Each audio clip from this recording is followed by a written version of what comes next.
Maniac. To the young, and the young at heart. With a hope. In September of 2005, Michael Eisner left the Walt Disney Company for good. Oh, shit, wrong channel. Hello, hola, konnichiwa, and bonjour. I'm Maniac. You've probably never met me before, but if things go well, we can elaborate on who I am. For a brief run-through though, I like video games a normal amount, long walks on the beach, and the Long John Silver's 2-for-1 meal deal, which is impressive, considering I've never been to one of those. On with the topic at hand though, Nintendo's 3DS system is absolutely up there as one of the all-time greats. Great system, great games.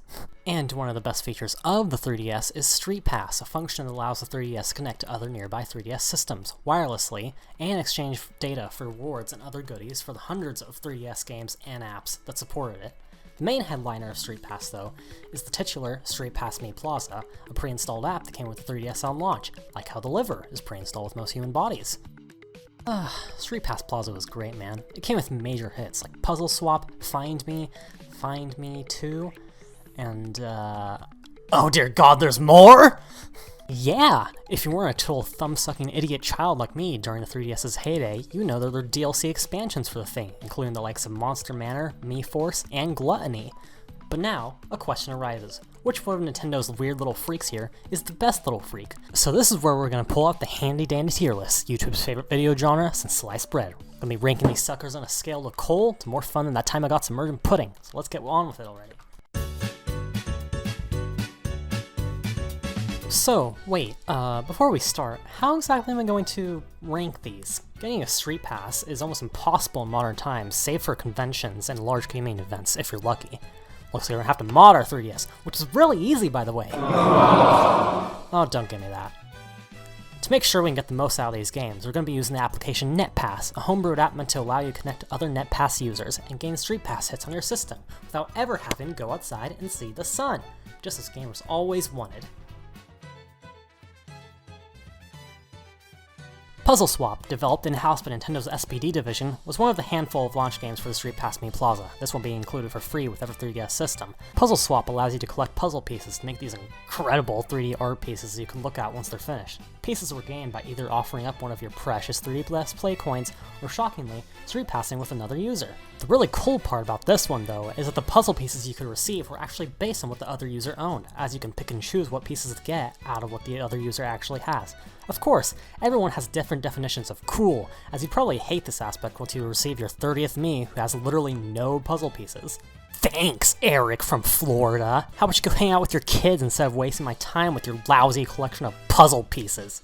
The amount of puzzles you could collect though was pretty big. By the time they stopped making new ones in the US, there were a whole 54 puzzles, amounting to over 1,600 pieces you need to collect. This is an absolutely ludicrous goal, but a fun one at that.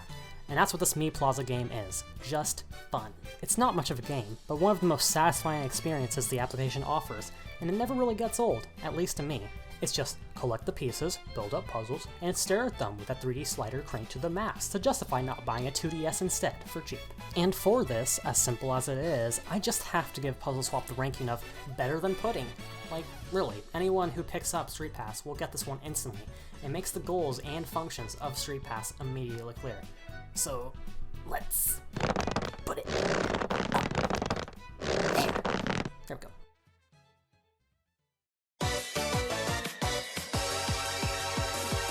Find Me, and its immediate follow-up Find Me 2, are a set of turn-based combat games featuring you taking your plucky little Street Pass denizens, or beasts born by the power of the play coin, on a quest to save you. It's sort of like an RPG, but being very basic and only having 3 options: fight, flight, and some fantasy shit. The game is very RNG based, with basic attacks having the chance to miss here and there, even more on certain enemies. Even more so is the game's dependence on the color of your Mii warrior, with different colors allowing use of different magic spells. Certain rooms and enemies in the game are required to be beaten by certain colors, so if your Street Pass Nomad walks into this blazing hot room here and isn't the color blue, they're going to be burnt to a goddamn crisp. Find Me 2 is essentially more of the same, but featuring new abilities, like giving up your Monopoly money for helpful potions, or teaming up Miis of same or similar color to fight together to dish out ludicrous damage. Find Me 2 is essentially just a predecessor, but better and more featured. but I'm ranking these together, they're a package deal. The greatest part about these near-identical twins is when you beat certain rooms, and even the game, no spoilers, it grants you hats to put on your little dingus, ranging from Metroids to fungi. But overall, Find Me and its sequel are a swell time with incredibly satisfying combat, as long as you don't miss like a fucking chump. However, the over-reliance on RNG and the colors of your Mii gladiators, which is entirely out of your control, is gonna have to knock it down to, whatever this tier is. We haven't named him yet, he's still grown into himself.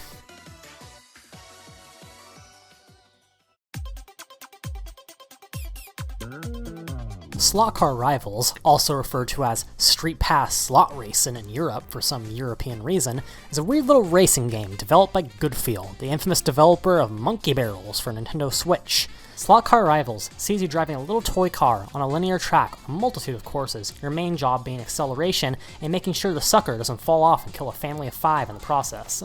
I'm gonna go right off the bat and say this game doesn't really grab me that much, as it's just kind of for a racing game, and hitting a boost off timing properly at the pedal on a corner isn't satisfying enough for me.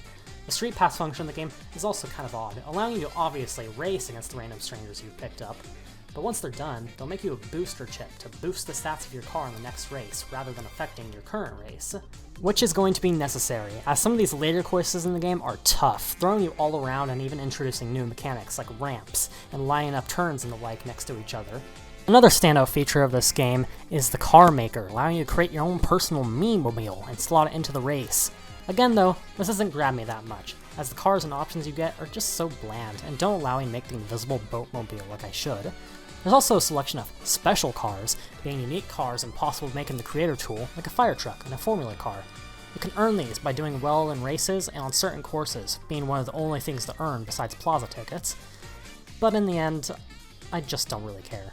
I didn't feel much of a desire to play this one, and often just want to get it over with more than anything. It functions though, and doesn't make me want to die, so for this, it receives the Crumb of the Crop Award, a prestigious certification given to the best grown potato harvest of the year. So it's a little weird it's being given to a Street Pass Plaza game this time around.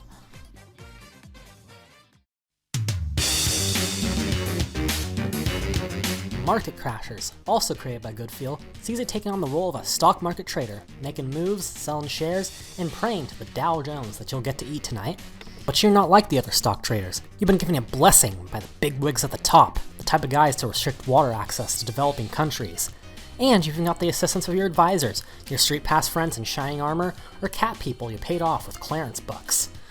The name of the game is strategy, and using your brain, watching for trends in the rise and fall of the value of the company you're trading for, and selling and buying at opportune moments. You can only hold 10 shares at once, limiting the absolute dosh you can make from one rise of the price. And that's really all there is for the main game itself. You can pick different markets and companies to trade on, some being harder or more lucrative than others.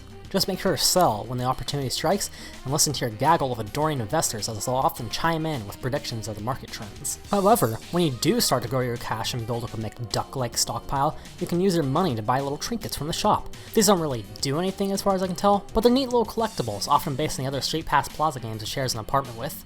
I actually really like this game. It isn't anything special, but doing things right is really satisfying, as a Street Pass game should be. And the Street Pass function of the game is just the right mix of actually helpful, but not over-reliant on it. With this overall info, I'm gonna have to put Market Crashers in with Augustus von Winkel. I'm so proud of him for finally coming up with a name.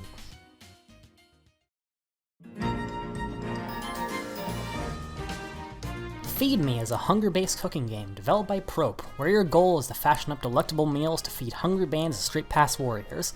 Don't these guys seem familiar? That's right, they're actually supposed to be the adventurers that go out to kick ass and find me and find Me's cooler brother.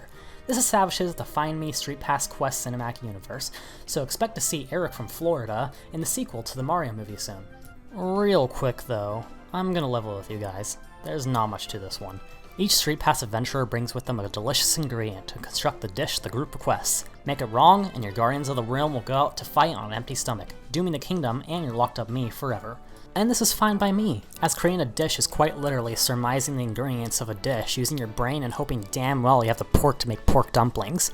There's a lot of dishes to collect and create, ranging from a decadent pork and chicken platter to bread. And if you have any leftover ingredients at the end of the cooking session, you can either use them to come up with and test out dishes in your spare time, or just put them in the old reliable refrigerator. And that's Feed Me. Like I said, not much to this one. Definitely fits the bill of a simple and easy to understand Streetpass game, collecting little things make big things, like Puzzle Swap. Unfortunately, as a certified nerd, I'm more impressed by a cool picture of Samus Aran rather than a PNG of a sliced tomato. For its crimes, Feed Me has been sentenced to the Starving Orphan tier, a tier not typically seen in the average ranking video for some unknown reason.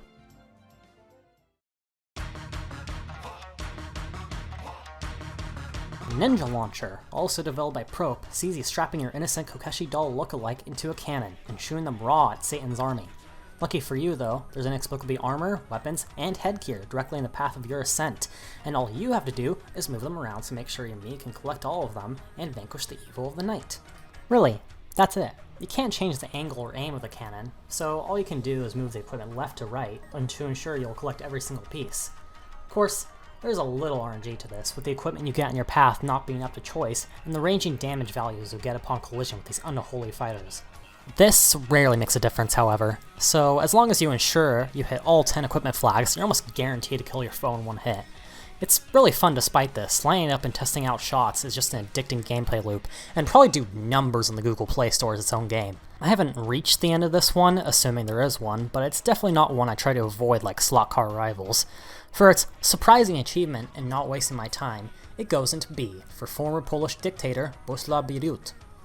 Why does he get a tier?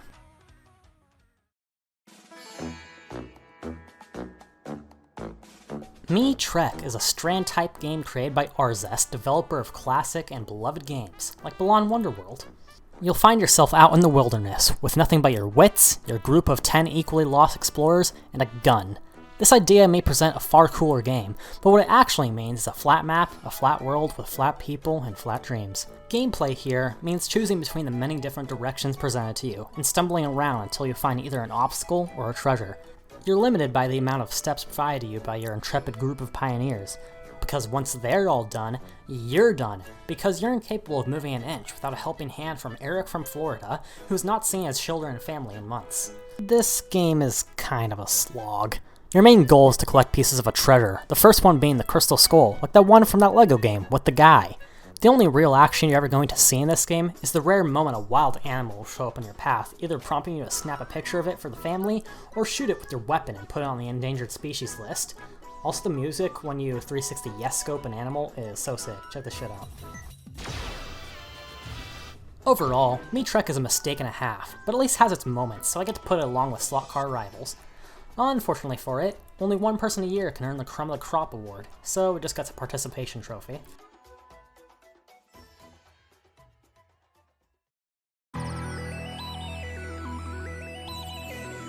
Mii Force sees the return of the Monkey Barrel developers, who come to present us with a galactic adventure that's totally out of this world. And by major galactic adventure, I mean just a mediocre shoot-'em-up with a semi-entertaining villain. I don't know if most shoot-'em-up games are like this, but I really hope not, because this is just the definition of meh. In terms of cool aspects though, it's one of the only two Streetpass games to have selectable levels, like a normal game. The gameplay will find you sent out on missions on various planets and galaxies to defend them from a nefarious group known as the Gold Bone Gang, some space pirates with a bad tude. The levels are incredibly simple and fairly easy, as you'll fly across a moving stage holding the fire button and anything gets in your way, and rotating around using the L and R buttons so no invasive species goes unshot, and at the end of every level, you'll be met with a dastardly boss, being either some horrible monster you woke up or the Boner Gang. A neat part about the level is the replayability, with collectible gems coming in hidden throughout the level.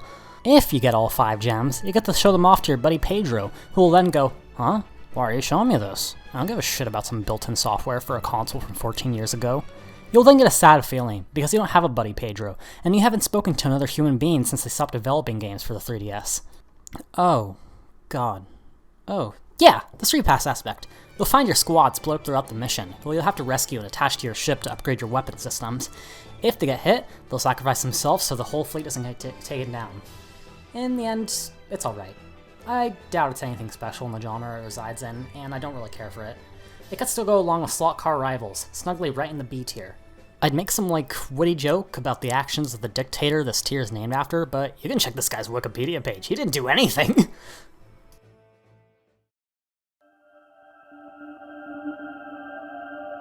Flower Town is an agony-based waste of my fucking time, developed by Grezzo, and also probably other infamous dictator Hitler, because that man definitely hated fun and good things.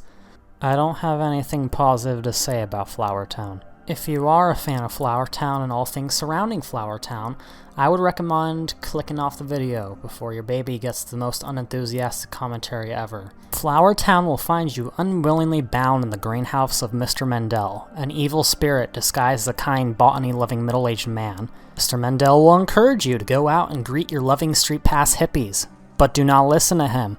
It is a ploy meant to waste your limited time on this earth, as all your Mii denizens have been replaced by demons who come to water your worthless plant and give you seeds. Once your flower has been fully watered, you may replace it, put it out in your garden, and start propagating a new seed to start the nightmare all over again. You can decorate your garden and even put flowers in fancy little pots bought from the shop, but why would you do this? This game is meant for no one except masochists and people who like seeing interbreeding of the flower kind. Even if you're the kind of person who likes having a collection of pages and pages of plants of different species and colors, you should still play a different game, because there's gotta be something better out there. Flower Town gets the ranking of dog shit on the skates, and I get to use it on YouTube as a brash thumbnail that'll ensure my career isn't doomed from the start. Oh, thank God it's over.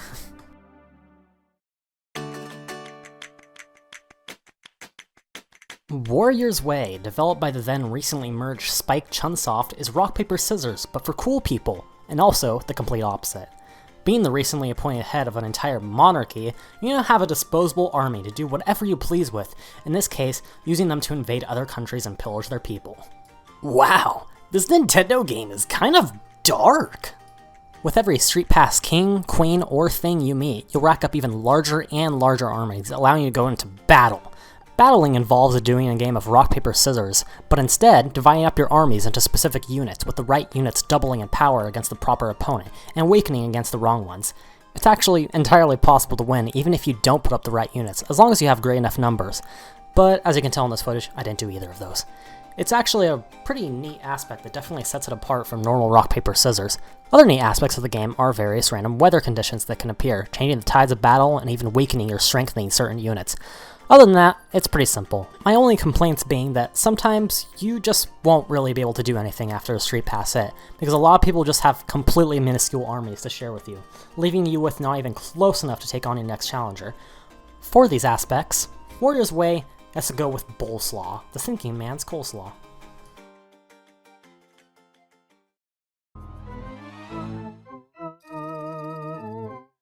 Monster fucking Manor.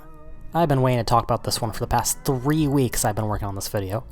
Monster Manor was developed by Probe, the company I'm starting to realize has developed nothing since 2016, and half their catalog is these Streetpass games. With this game, you'll find yourself locked up in Luigi's Ultra Mansion Dark Moon Deluxe HD, a mysterious building known to lose travelers in its unending halls. You'll have to navigate around every floor, placing fun little colors and shapes that are actually imperative to your survival. Slotting in a piece of the same color in a 2x2 formation, or even larger, will create a special surprise, either being another Mii Traveler that grants you a reward of gems, a weapon, or an item box to stash away items in for later use. But you better watch out, rumass, because entering a newly built room has the chance to spawn an enemy and throw you into combat. Combat in this game is really fun, as you'll get to use a cool gun to spam shots, charge blasts, or defend yourself with the L button in case of incoming attack. You will have a limited amount of battery on each weapon though, so make sure not to use it too much, as not having any charge left will leave you unable to guard properly. This game is kind of insanely in-depth for what it's worth, having not only many floors to climb, but an upgrade system for the numerous weapons you can collect, and even badges to make you better at certain things. I really love this one. It might be a little too complex for a Streetpass game, but it's a blast the whole way through, so it gets a major pass from me. Monster Manor is now the second game on this list to be better than the experience of being submerged in pudding, but I'm starting to wonder if that's a low bar to pass.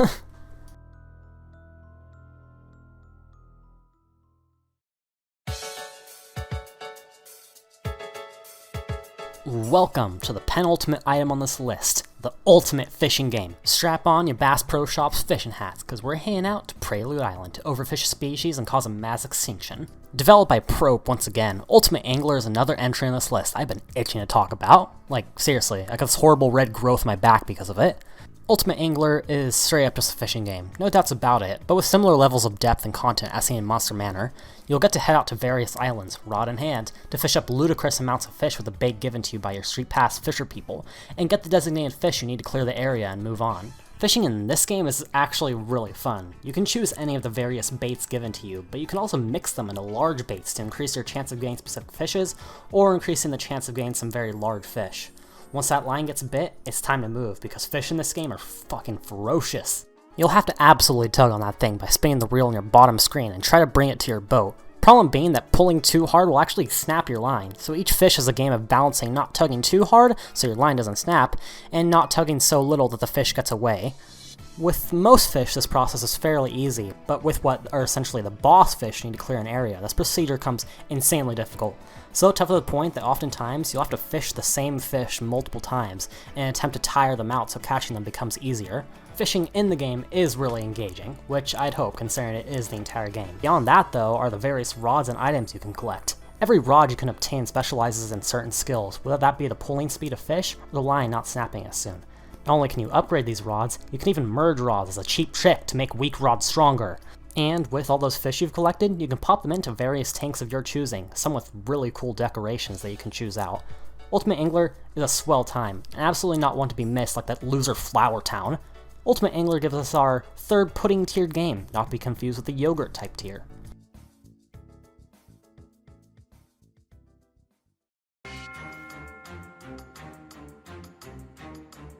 Welcome friends to the final item on the tier list. What we've got for you today is undercooked zombie flesh, a meal no man should consume.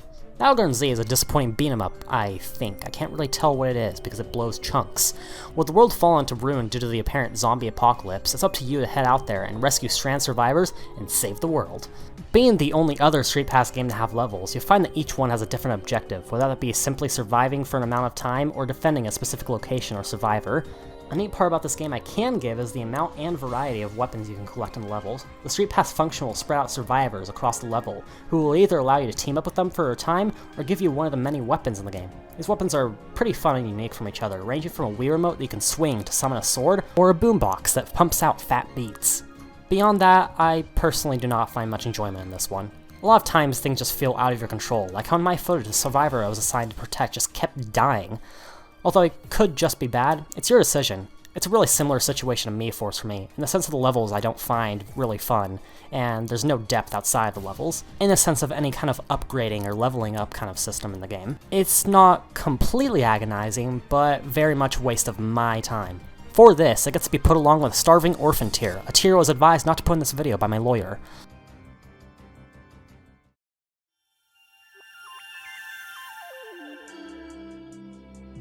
And there we have it. After probably 20 yawn-inducing minutes for you, and 3 agonizing weeks for me, we finally definitively ranked every single Streetpass Mii Plaza game, a feat not a single person actually cared about. If you have a problem with my ranking, please tell me, because almost half of this was done in the dead of night on 2 hours of sleep, so you can't blame me, actually. And if I disagree with you, you're gonna have to kill me. Better take your best frickin' shot, buddy. And besides that, thanks for watching all the way here. I hope it didn't take up too much of your time, so see you next time? Assuming there is a next time. Okay, bye now though, for real. Hey, if you decide to stick around past the outro, thank you for making it through this entire video. Apologies if the final few chapters of the script aren't the best. I honestly was kind of phoning those parts in. This video is a real project. I've never worked on something this big before, and even worse, I've never used video editing software, or written anything this long in my entire life. I had to learn a lot of things to get this video where it's at, so yeah, it's a little rough around the edges. If you liked it though, I really appreciate the sentiment.